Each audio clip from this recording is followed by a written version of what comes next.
Hi folks. I just got a query in from Simon in Germany, and Simon is struggling a little bit to record his mic'd up amplifier.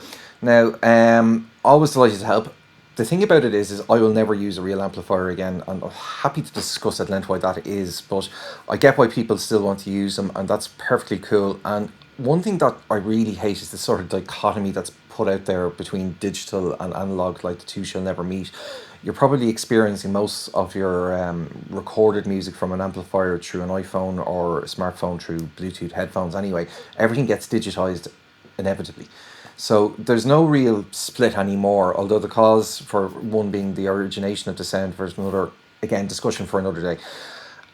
What I wanted to talk about today is how we can use digital to help sort of manage the recording process of a guitar amp with little or no funds. And I'm going to do two things. I'm going to do one where you pay for some stuff, in this case Logic and IK Multimedia Sunset Sound. And if you have the means or the will to go for that route, just skip on. That's the second half of the video. But the thing about it is that if you're not a professional musician, you can spend an awful lot of money on plugins and things like that, and it becomes a very expensive hobby. There are ways to achieve this type of stuff free of charge. I'm going to look at the free version first. And personally, it's not for me. I make a lot of videos, I gig, I record. It's part of my pay packet. I'll always pay the money, because when you pay the money for a plugin, what you're actually getting is time. Quality stuff makes stuff happen quicker.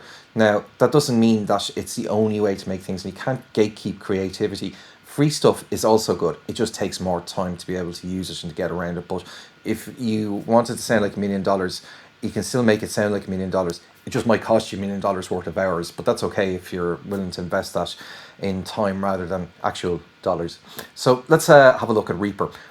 Reaper is a free DAW, and it's not actually free. It's just they've effectively given it away for free. Eventually they'll ask you to pay for it, and they'll keep asking you to pay for it, but you don't have to pay for it.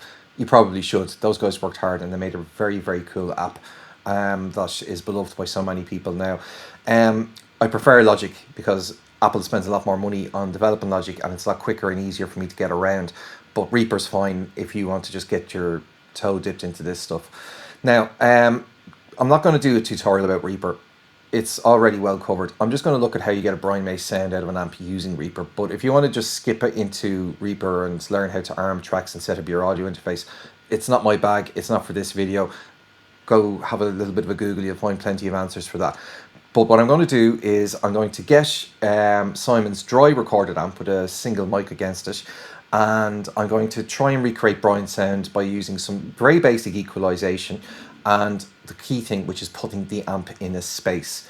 So when we hear that Vox AC30 on record and on stage, and even in our very real presence of life, what we're actually hearing is not just the sound of a microphone being pressed against the speaker, although very often that's what we model. What we also hear is how that amp projects itself out into the world and how it bounces off surfaces. And the room sound is so important.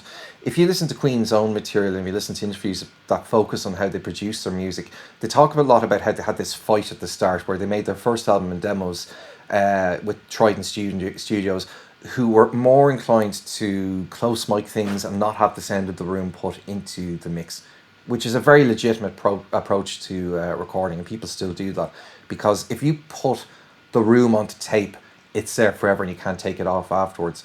Whereas if you record everything dry and close mic'd, you can add that atmosphere in artificially later. Now, as it happens, Queen 1 didn't have the benefit of that in any meaningful way, and it doesn't quite have the sound of the later albums. It does sound a little bit stark and squashed and not lively. So when Queen finally took creative control over on their own recordings, they started, micing the drum kit from afar, putting different mics around the amplifiers so that they could get different sounds.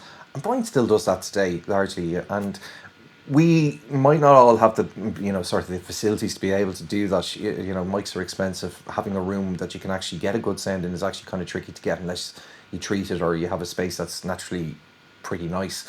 So a nice middle ground is to take that amplifier, close mic it, but use today's technology to try and put it into a space. So I'm going to do that. So Reaper, which is free, another plugin called NadIR, and I'll link that below, and it's a very handy impulse response loader.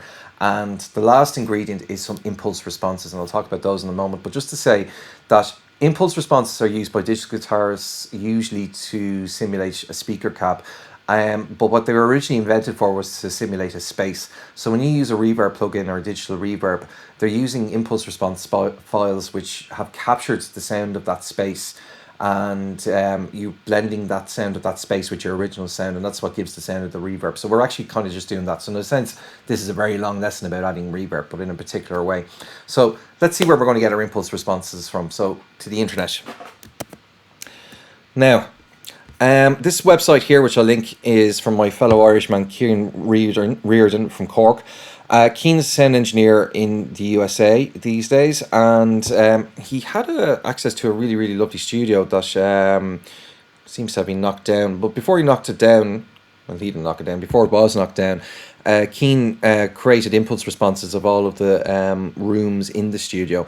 And it's an amazing project, and it's really, really lovely that he's done this, because he's put them out for free for everybody to download. So they have echo chambers, they had lounge, they had the hallway, but they also had all the isolation booths, and that's what I'm more interested in today. So we're going to put Simon from Germany's wonderfully recorded mic'd up Fox AC30 going full tilt into one of Cian's isolation booths from the studio that is no more. So let's get into it. So I have a Reaper session here that we'll just have a quick look at. So I'm really messy, just apologies for that, but I have very craftily labeled the track that we're working on here, and that's the one we're going to watch. So first of all, let's just have a quick listen to what Simon sent me. So this is the sound of Simon's mic'd up amp, and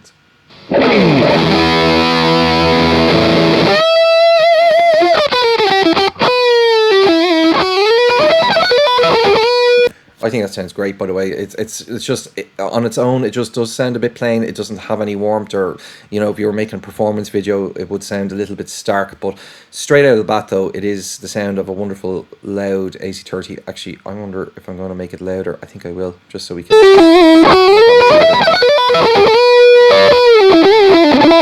Okay, right. So the first thing I'm going to do is I'm going to click on this button marked effects, and we're going to put equalization on the sound. So when you download this, you get a whole lot of plugins. You can see lots of plugins here because I have my own mad collection of them. But you want to click on Cocos here, because Cocos plugins are the ones that come with Reaper. So the one that we want is the EQ, and I'm just going to very quickly just type EQ. Oh, there we go. And double click it, and then we get this. Now, when I play the track, I'll actually see a visual representation of what the frequencies are for that track.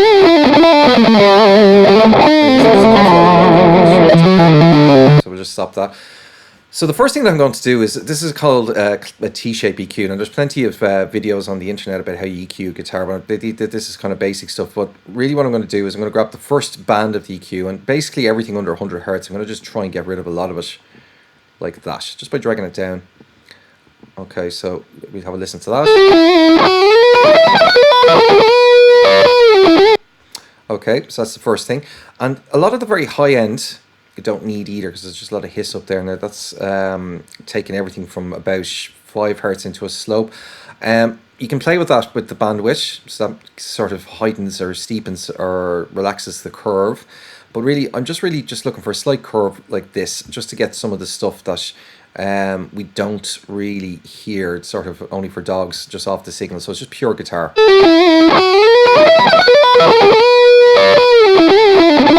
So that's a nice clean sound now.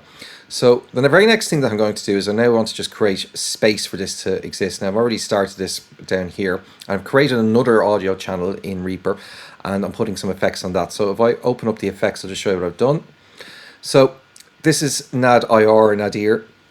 Not too sure how they pronounce it, but in any case, when you open it up, firstly, you can load up your impulse responses by clicking the folder icon, and you can navigate to where you have downloaded the ones from Cian Riordan that I spoke of earlier, and that will now load the folder up into this view.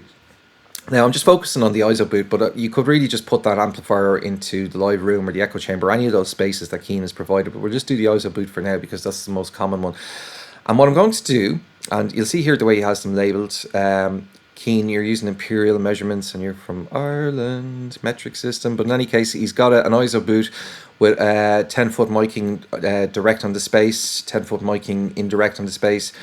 I'm going to go for something that's direct and close, so I'm going to go for the 3-foot mic, and this is left and right, so we'll say direct L on the left side, and direct right on the right side. So that's the stereo image of the ISO boot with a direct mic at 3 feet. Okay, done. And the very next thing that I'm going to do is I go back to my track. Now, in Reaper, if you look down here to the mixer, there's a button called root. So we're going to take the amplifier microphone, and we're going to open up this routing, and we're going to add a new send. And we're going to send that lovely amplifier, in addition to the output, we're also going to send it to the new space that we created. So that left-right ambience channel. You can decide how much of it you want to send here. I'm actually just going to send lots of it, just so you can really hear the effect. Sometimes you can get phase cancellation issues when you have these setups. So in other words, the mic of the amp and the frequencies within the space that you're simulating might start to clash and cancel each other out, which you can solve by simply clicking this button to invert the phase. So that's something to play with. So you can consider this thing as a blend control, how much of the ambience you want, and this is sort of like a fixer if the tone is getting sort of knocked out. So let's hear what that sounds like.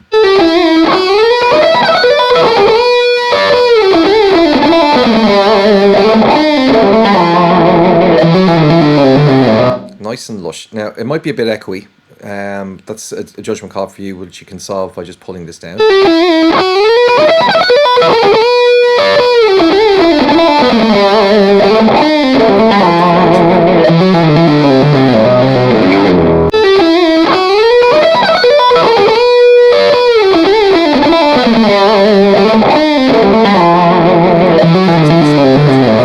Okay, so that's a really nice amp in the room sound. Now, what's really cool about this as well is that if for some reason, you know, the amp was too loud and it wasn't really making a lot of sound when you have it attenuated, you can put a mic on it, you can do this as well, and it's a nice way of just sort of filling up the sound that you experience as a player. But for the video that you might make, or for the sound you might make, this is a nice way of giving that space. So that costed nothing. And I hope you found that bit helpful. We'll have a look at how we can do this now in Logic Pro, which unfortunately does cost some money, but is much quicker. Okay, so this is the one that costs a bit of money, but you'll see now how much faster it is, because, you know, that's what you're buying when you pay for things. The quality, though, that's down to how your ear judges things, you know. So you can get stuff for free. You can probably make it sound like $1 million, but it might cost you $1 million worth of hours to get there. So that's kind of the calculation you have to work through. So I'd never be snobby about stuff that's free or anything like that. It's just that when I pay for something, I'm paying for my time, of which I have very little, unfortunately. Anyway, this is Logic Pro. So we're going to load up the sound and we'll do some equalization. So let's have a look at the screen. Let's have a look at the screen. Basically just got a track. We've got the... And the first thing I'm going to do is my equalization. So opening up the EQ. Now I've already got a start on this because I tend to have these things saved and ready to go in Logic, but we'll just turn it on. So the same thing as before. I'm going to just pull a bit of the low end off it and the very, very top.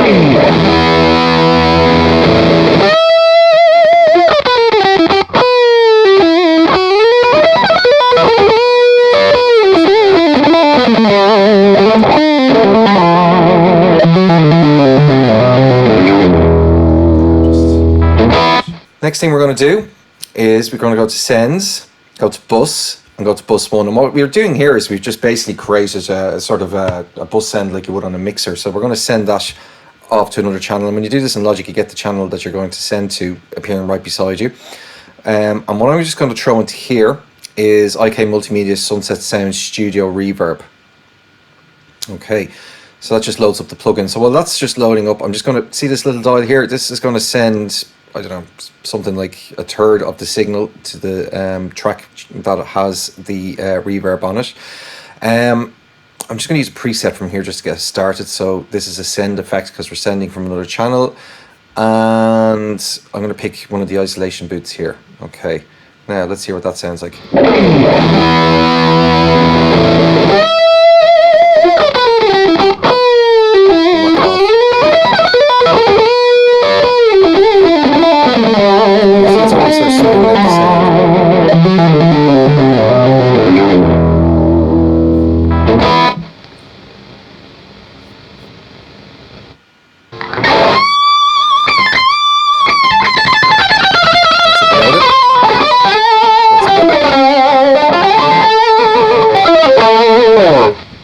Okay, let's just do that one again actually.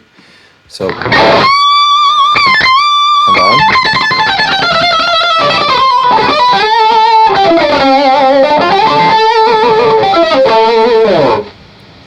Okay, so that's really it, and like that's a really serviceable and useful guitar sound that you could actually just drop into a mix, and it would sit pretty well straight away.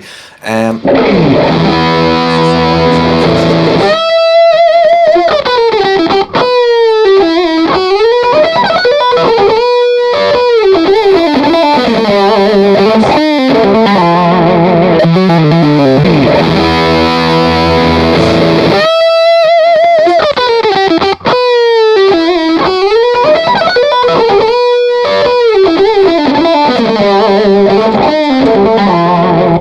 Okay, so that's basically how it works in Logic. Now, I mean, look, this is stuff you kind of have to mess around with, but basically what we're trying to say here is that if you've already spent loads of money on an amp and a computer and a microphone, and you're faced with the dilemma of how do you actually record an amp in space, you can actually do it within a DAW like Logic or like the free version in Reaper. So I hope that helps people that are doing their recordings and it gets you playing more guitar.